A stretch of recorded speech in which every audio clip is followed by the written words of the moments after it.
Hello friends and welcome back to Hog TV. As always, I am your host Bushido. If you clicked on this guide, you're probably interested in the Witch or the Wizard. I will be going through my experiences with the spells between levels 1 and 50 and letting you know what I have found to be a very powerful spell, what spells I have felt to be very underpowered, and what spells are kind of a nuanced spell or a situational spell. If you are looking for an SP guide, this is your thing. If you're just looking to see if maybe this class is right for you, I've got your bases covered there. So without further ado, we'll just go ahead and jump in. The first thing I should probably start off with is the majority of this guide is just going to be cold hard facts, mathematics. You know, this does a lot of damage. This is the percentage of a multiplier it does. But there are a couple things that are a little bit more of my personal preference or my personal opinion that maybe some other people will disagree with me about. I'll be sure to let you know what is definitely a personal preference, and you can make an informed decision from there. So, first things first, your first two attacks that you zone into the world with, Staff Attack and Magic Arrow. Staff Attack is a melee hit that restores a pathetic amount of MP. It's completely useless. We are a wizard or a witch and not a warrior, so we're not going to melee. The second attack is our Magic Arrow. The only warrant to this spell being incredibly good is the fact that we can use it while moving. It is the only spell that we can use while mobile, which means that you definitely shouldn't forget that we have it. However, it does such a small amount of damage, even at its max rank, that we're not going to want to put any points into it. Concentrated Magic Arrow is honestly just a waste of time. There are so many better spells that we can use with a, more benefits that we're not even going to bother putting a single point into this guy. And then, of course, multiple magic arrows requires you to put points into Magic Arrow. And since we're not doing that, we're not getting this guy. Multiple magic arrows used to be really overpowered, but it got nerfed heavily, so we're going to skip it completely. Fireball is a really powerful spell. It has a knockdown every time it's off cooldown. It has a burn damage DOT.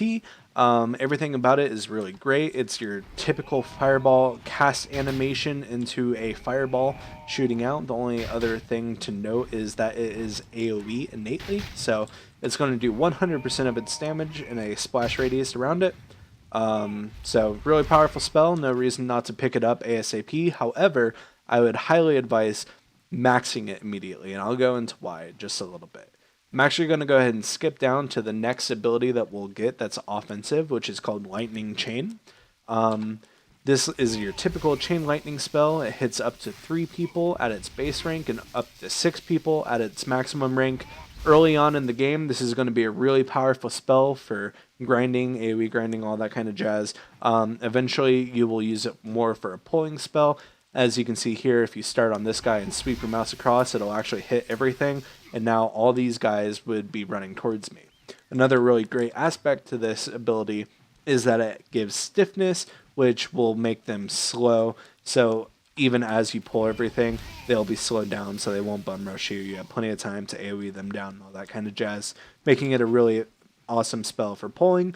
And then last but not least, for our primary spells, we'll be taking Lightning, which is a typical lightning bolt, comes from the sky. When it hits, it'll stun them as long as it's off cooldown.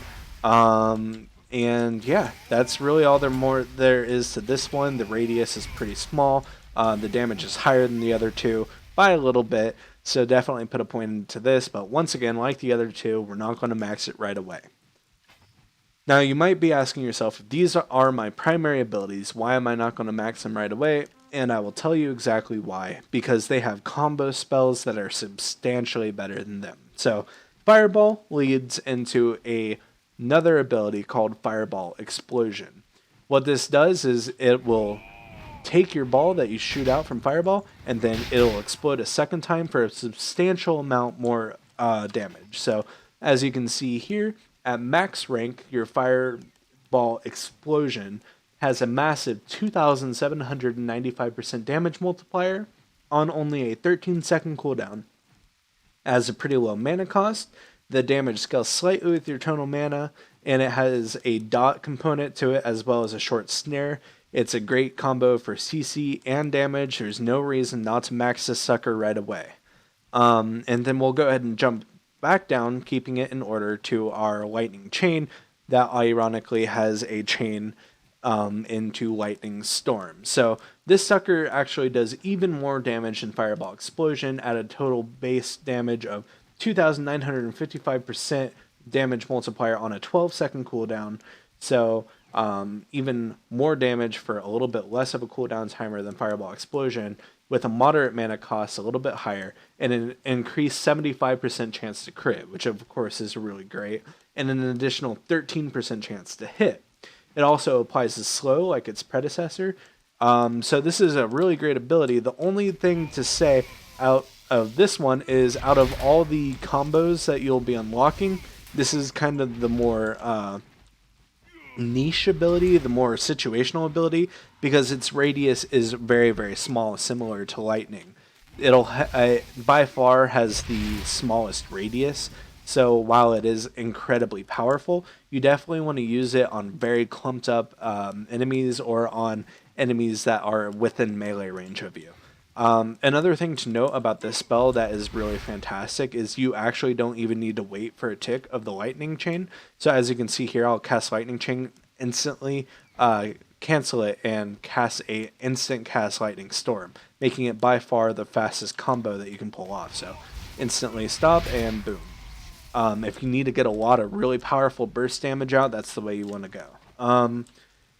And then last but not least by far is our Residual Lightning. The damage that this guy does is absolutely absurd. So as you can see here, the radius is very, very big. It does a total damage multiplier, assuming that every single hit hits, of 4,225% damage with only an 11-second cooldown. It's got a low mana cost. Everything about this spell is fantastic. And just like the Fireball, it has even more damage added to the last two hits based off of your max MP. This ability is by far the most potent out of all your combos. You're going to want to max this sucker as soon as you can. And if you have all of your combos up at the same time, none of them are on cooldown, 9 times out of 10 you're going to want to be using this guy. Another thing to note about the combo finishers is you can actually cast the finisher in a different place. So as you can see, I shot a fireball over here, but I actually set the explosion over there. You can do the exact same thing with chain lightning, and you can do the exact same thing with residual lightning, and you can actually sweep it across, so it will hit different parts depending on what hit it's on. So as you can see here, I'll start it under these guys and then move my mouse, and it actually moves the static field along with it, which is really great for catching somebody in CC in a PvP scenario, or really great in a PvE if you want to hit multiple camps with a pretty hard hitting spell. It just kind of splits up the damage and gives you a little bit more utility with that ability. So it's a really great one. Another spell that I personally view as absolutely mandatory, and I'll go ahead and clump it up with these 3 combo finishers, is the spell Healing Lighthouse. Now, a lot of people take this up to rank 2 and they'll leave it there for a while. I personally disagree with this. At rank 2, its cooldown is 1 minute and 10 seconds. It restores 30% of your HP, and it restores your allies' HP by up to 21%, and gives you about 150, so 225 mana, which isn't bad. But at the max rank, it gives you a whopping 90% of your max HP, restores your allies' mana by up to 60%, and gives you 450% mana on only a 30-second cooldown, and only costs you 220 mana. So it nets you, quite a fair chunk of mana, about 230 mana that you wouldn't have ordinarily.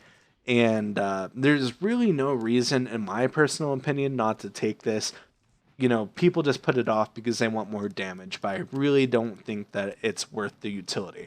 This is bar none the best utility spell that I have seen in a game, and I I really think that not maxing it out ASAP is a mistake. So that's entirely up to you. A lot of people would debate with me on this and have their own reasoning, but PvE, PvP, regardless of the situation, it's a fantastic spell.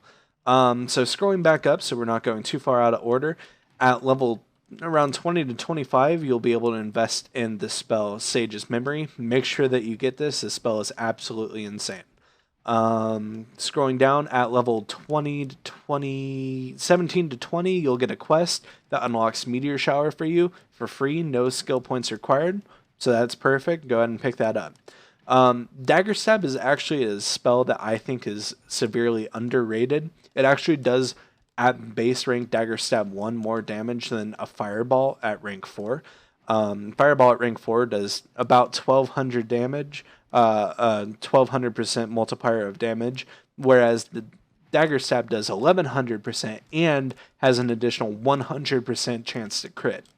The only downside is that it does have a 20-second cooldown, and while that cooldown is up, you can technically still spam it. However, the crit and the damage gets significantly decreased. So every 20 seconds, make sure you're using the sucker, as long as you don't have to purposely run into melee range to do it, and it will give you a nice little nuke added to your rotation. Magical Evasion you get for 0 SP. It's just your typical dodge that you have in these kinds of games. You kind of want to keep it there for now. Eventually you'll want to max it up for PvP purposes, but you really don't want to PvP up until you get to level 55 because of the way the accuracy works. So you do want to max this eventually. It is a very important spell. However, for PvE purposes and for small scale PvP that you'll be doing at level 45 to 54, you're not really going to want to invest too heavily into Magical Evasion. Same thing goes for Teleport. It's absolutely fantastic. It gives you invulnerability frames. It only has a 9-second cooldown. The more that you invest into it, the shorter the cooldown. So at max rank, it's actually 7 seconds instead of 9 seconds, and you'll go a little bit further. I would definitely pick up the first point ASAP, but you can hold off on spending the second point and the third point until much later when you're closer to level 55. Kind of the same thing with Magical Shield. Once again, more of a PvP-centric thing. In PvE, if you're going to get hit a lot, you're probably just going to die because you're a wizard or a witch and you're not very tanky, right? So what this spell is it's kind of a mana barrier. It'll take a percentage of the damage that you take from your total HP and convert it into damage into your mana pool. And it slightly increases your resistance, which is great in PvP, not so great in PvE. So definitely take this ASAP, the first point. But I wouldn't worry about ranking it until you're much closer to level 55, because realistically speaking, if you get hit a lot as a wizard, you're just gonna die anyway. So you should be relying on your evasion before you rely on your magical shield. Now, if you follow my guide or my preference and you follow maxing out your healing lighthouse, you won't really need to upgrade your mana absorption that much. I have plenty of mana sustain between base rank mana absorption and healing lighthouse. If you didn't, you might want to invest a little bit earlier than I did to higher ranks of mana absorption. But for now, you should have plenty of mana sustain with your healing lighthouse and this spell on cooldown, as well as your small heal. So I will definitely invest in this spell in the future as I need more mana, but for now I don't really need anything more. Resurrection, level 45 ability, you get it for 0 SP, no reason not to pick it up, no reason to go out of your way to get the other ranks. The lower cooldown is fantastic. I just don't want to risk my personal power for, a shorter cooldown to res allies. So that's kind of a personal preference thing. If you party a lot and, your party dies a lot for whatever reason, then maybe you want to rank this up, but definitely not a priority, in my opinion. Lightning Chain, I will get up to max, like I have Lightning and Fireball up to max now. This is probably what I'm going to max out next. I just haven't gotten around to it yet because I don't have enough SP. Freeze and Frigid Fog both. You want to take these spells at around 45 to 50 because you're going to start introducing yourself into PvP. And the CC potentials that these abilities have are fantastic, but you only want them for the CC potential. So take them, keep them at that base rank this rank 2 was an accident. Definitely keep him at the base rank. Just use him for the CC, and you'll be good to go. One thing to note is that if you do actually freeze someone and they're encased in ice, they will be invulnerable to damage. So keep that in mind if you're in a party scenario.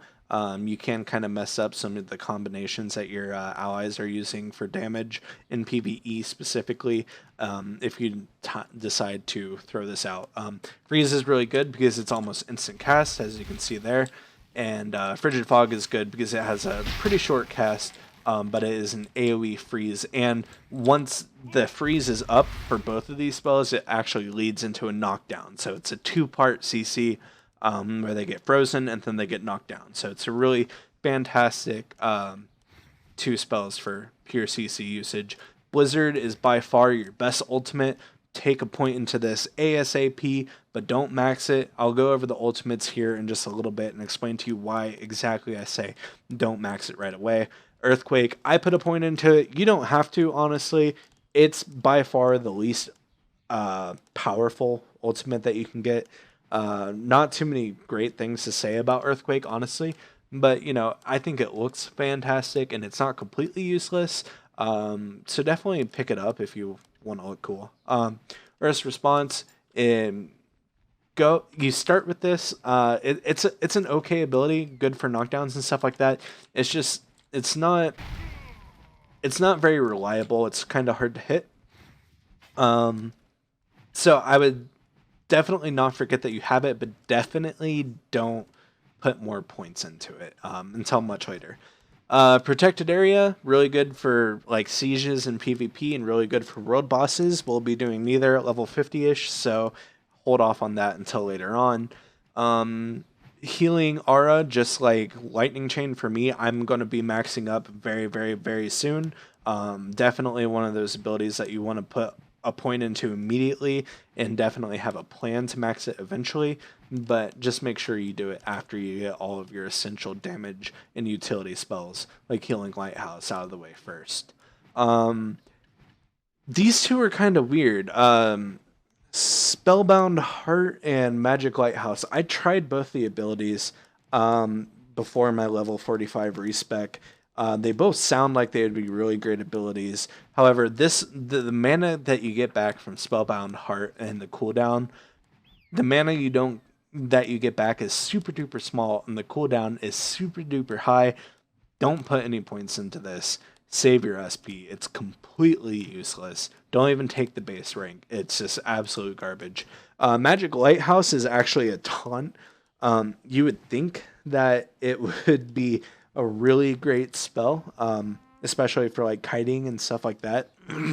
But to be honest with you, it's hard to use, it's clunky, and it just doesn't seem to work for me. And I don't know of many other wizard or witches that actually take this spell either. My advice is to completely skip it, because as amazing as it sounds in theory, in practice it's absolutely useless. Our passive here, Mind Training, just like the other ones, it's going to be super useful for PvP and all that kinds of stuff later on. It's even a DPS increase in PvE.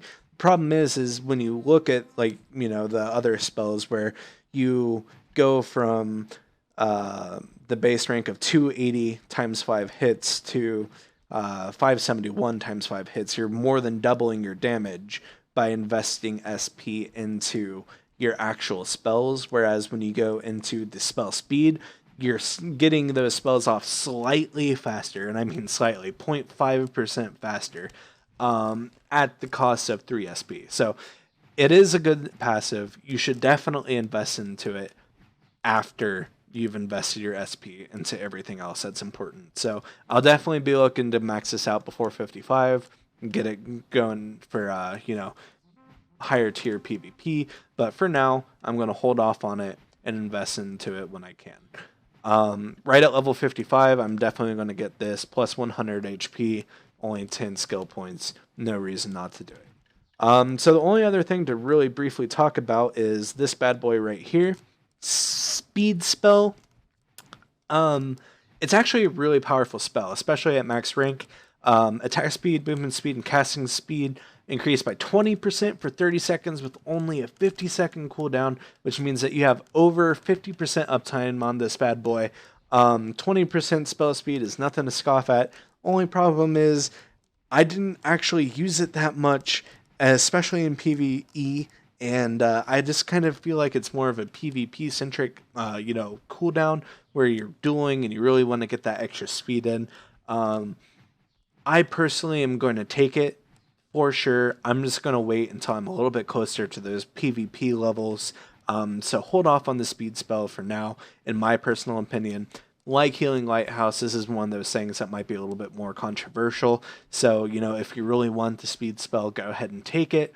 I will tell you that the first 2 ranks are completely useless because, the amount that they give you for the cooldown and the uptime that you have on them, it's not worth it. So if you do end up taking this, wait until level 48 where you can actually get all 3 tiers. And yeah, that's entirely up to you. So going back to Sage's Memory, makes all of your spells instant cast for 15 seconds. That includes ultimates, right? So your Meteor, look at the spell, the cast time on this thing. If you pop a Sage's Memory, it's instant cast. Same thing with, the hefty cast on your Earthquake. It substantially increases the amount of utility. It's a very powerful DPS cooldown for those really intense PvP matches, or if you're taking down an elite in a PvE, you definitely want to pop this. I wouldn't pop it willy-nilly because it is such a powerful cooldown. You want to save it for more of an oh shit situation. But yeah, definitely don't forget about it because it is incredibly powerful. And with that, the only other thing to mention is Blizzard. I already kind of briefly touched up on this, but at the base rank, Blizzard is absolutely amazing. The only draws to it is the absolutely massive amount of mana that it drains from you. It's completely ridiculous how much mana it costs. However, it also does a completely ridiculous amount of damage. As you can see here, the damage multiplier is 788. And it has 7 hits, so you're doing about 5,600% of a damage multiplier. And it has an additional 1% of maximum MP per hit, and it has an additional 2.5% chance to hit via accuracy. So is it a really fantastic spell? Yes. Should you max it?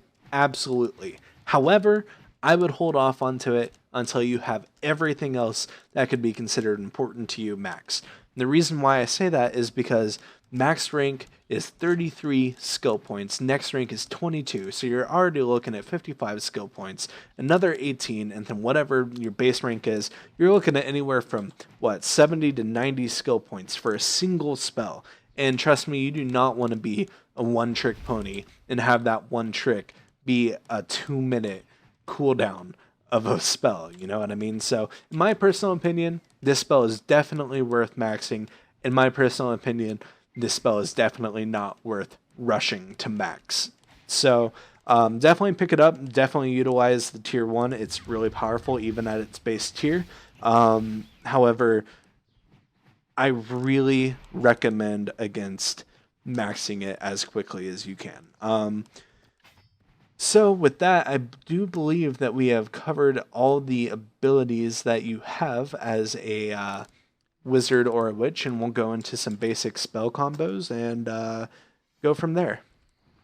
Alright friends, a couple last notes before we end the video. Some basic CC combinations, specifically in PvP, and the invulnerability iframes on your teleport. So really quick. In PvP, a really great starter CC is always going to be your lightning bolt. If they're moving around too much and you're having troubles hitting that, you can always start with the freeze since it's almost instant cast. You can immediately drop that into a residual lightning to knock them down yet again. And then, while they're stunned from that, go ahead and drop down into a fireball explosion to finish them off, which will once again knock them down. Really great combination to use. The freeze is always going to make it a little bit easier to hit. And then briefly going over the teleport iframes. As you will see here, my partner will cast a lightning bolt on me, which will do some damage and stun me. I can't move. If I time it correctly and I see her animation, so she'll go ahead and cast it again, I'll use teleport, and as you can see, it hits me, but it does not stun me. It does no damage because I was in the middle of my teleport cast. Once again, really speaking to the skill ceiling that you can have in PvE and PvP using your spells effectively. And then one last thing to note, really briefly, is your teleport. I'm sorry, your ultimate ability. You can only use it on 100% Black Spirit energy. So if you look at the crystal next to my HP bar, you will see that it's at 100%. When I cast my lightning at this, while this is at 100%, it will unleash my ultimate, which will do a massive amount of damage and CC. So as you can see right here, tanking her health, she isn't able to move, and she's dead about halfway through the cast. So really incredibly potent ability to use. Use it whenever you can. And then really quickly, if you can just get me super low on HP, I will show you the power of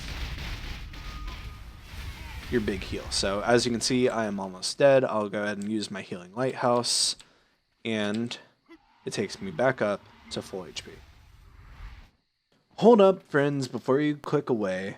Just give me one really brief moment of your time. I just want to say thank you so much for watching. I know that this video is a little bit on the longer side, but it's such an involved process of explaining an entire class and going through all the nuances. So if you have any questions at all, feel free to drop it in the comments down below, and I'll be sure to answer them. Your support really means a lot to me. I've spent several hours, more than 6 hours on this video. I've done 7 takes trying to get the footage, trying to get the audio right. So if you're supportive of this, if you really like what you saw, hitting that like button, subscribing for more content like this would be absolutely fantastic. I just wanted to say thank you guys so much for your support. My reception of especially my horse training video, I'll leave a link in the description or maybe an annotation right here, was absolutely fantastic, and I just want to keep going upwards from there. So once again, I just want to say thank you guys, and as always, don't forget to show the world your smile.